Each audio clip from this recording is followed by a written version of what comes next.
So bowel prep before colonoscopy is the most critical part. And when I do colonoscopies, I stress this to patients that if you don't do a good prep, we can't do our job to do your colonoscopy.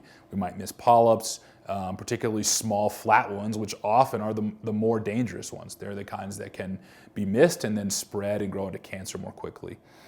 And so when you do the bowel prep, it generally involves about a day of drinking clear liquids, things like Jello, chicken broth, juices without pulp. And the funny thing I tell patients is you need to avoid red or purple things because red or purple can look like blood coming out. And I don't want to think you're bleeding if you're not bleeding. And so you do the clear liquid diet, and then there's various types of preps you can do overnight, the night before your colonoscopy.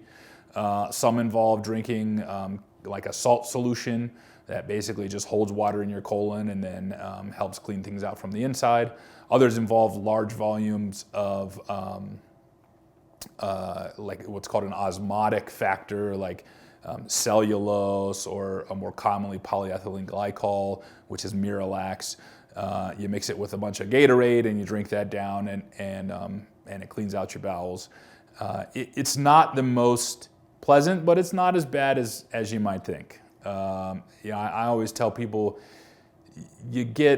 when you get diarrhea when you're sick, it's no fun. It hurts, your belly cramps, and this is it's diarrhea, but it doesn't really hurt, and you just kind of feel nice and empty afterwards. So it's a good clean out.